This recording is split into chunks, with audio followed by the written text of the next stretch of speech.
Who exactly is Miss Botz, and why the hell did she get an action figure?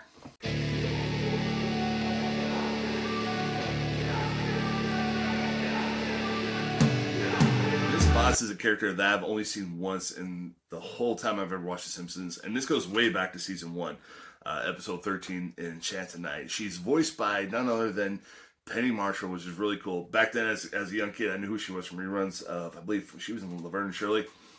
But long story short, though, Homer needs to hire a babysitter, and, well, because of Bart, they're kind of out of options. So they call this really sketchy service called Rubber Baby Bunky Service. I'm only going to say it once. But turns out what they hired was an escaped con that basically she will babysit the kids, and then she'll rob the house blind. So it has a crazy twist at the end where Homer kind of just is completely unaware of what's going on. So without further ado, though, let's go ahead and get into this figure. So I've known about the world of Springfield before I started collecting action figures a few years ago, and I really wish I got into this when this was new. This figure right here came out in 2003, and I remember seeing them on the shelves and thinking to myself, I should pick up a few. I did not know the whole entire action figure line would span 200 toys in 40 different playsets, though. This is really cool. I mean, right here, you can tell there's a Stonecutter Mo exclusive offer. I love Metalways as a kid because you could just, it was a nice bonus, especially if you support the line and you want to get a bunch of figures. G.I. Joe did a great deal on that, though. But the packaging is very nice. You can see what you all get here. You get the infamous VHS cassette tape of the little Lels. You get the duct tape. A lot of people think that's toilet paper at first. You also get some rope. That'll come into play a little bit later, and her suitcase. So basically, most of her accessories for this one episode she ever did, I mean, they got all the accessories for her. And on the back of the card has a little bit of information. It's just Miss Botz. It just basically tells her that she can move around, compatible with the other Springfield worlds and environment, which is kind of weird, though, because they show her that she's compatible with the Aztec Theater, but I don't remember her ever being in the Aztec Theater. She was just in one episode, and she was in the Simpsons house at old times, though. But nonetheless, though, it'll work out, I guess. Other characters, too. I mean, there's a lot of, like, one-and-done characters. I want to say they're probably in this line. All right, let's go ahead and rip into this thing.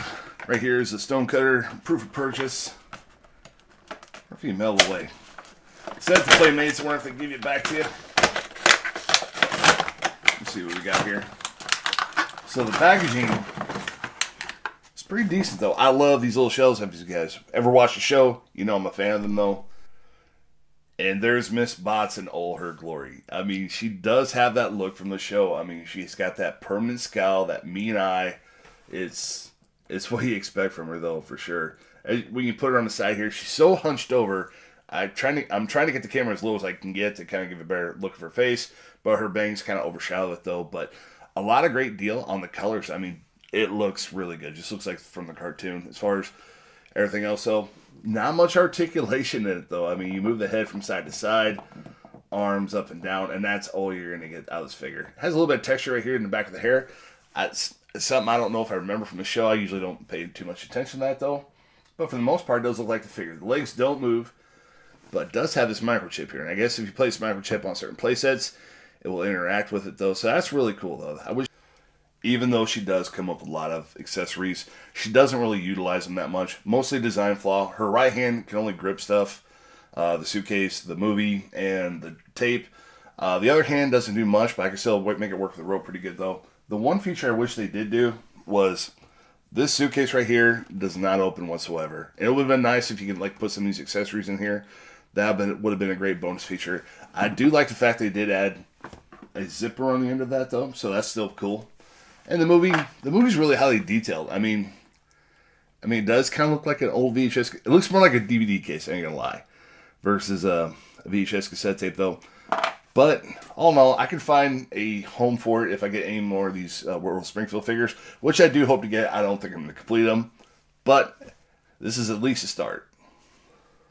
So my final review for Miss Botz from the World of Springfield line is this. They did a great job capturing her mannerisms. They got the color done right and everything like that, though. Plenty of accessories, which is great. Even if you really can't use them so much for this character, you still can incorporate them if you got more World of Springfield characters or not. My biggest problem with it, though, is the left hand doesn't grip at all. And it'd be nice if she could, carry maybe a suitcase in one and maybe a rope in the other. It'd make her seem a little bit more menacing though. But with that being said though, it's nothing really too special for detail. So I gotta give this one a 7.75 out of 10.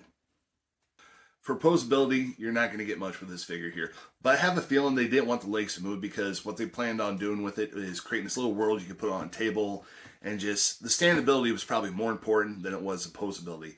And for that, I think I could probably understand it though. But the one thing I really can't get with is though she does have this like hunchback kind of neck here, whenever you turn her neck, it just really looks unnatural from the left and right. I wish it just swiveled more at the head than it did at the bottom of the neck here by the shoulders. That would have made it a lot better. But all in all though, gotta give this one a 7.5 out of 10 for posability and for the fun factor. I would never recommend to you getting Miss Botz if you're getting into the world of Springfield.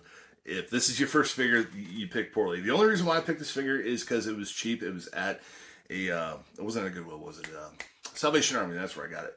But long story short though, it's not a memorable character for a lot of fans. It's memorable to me because I was young enough to remember the episode, and I liked the episode, but it's not my favorite episode. It's not my favorite one-time use character either. So, with that being said, not really going to find a place. And here's another thing too. If I had a play set, maybe the fun factor would be a lot higher, but because I really don't care too much for this character, the accessories I think will probably work a little bit more if I add more World of Springfield characters. But, Miss Botz, you're going to get a 5.5 out of 10. Thank you guys so much for watching this episode today. Go ahead and leave a comment or like down below. I'll always answer back to you. New videos coming out constantly. This week I'm a little bit busy. I got friends coming over again. But in the meantime, though, y'all take care of yourselves. That's more important to me than anything. Be cool to each other. Be excellent. Later.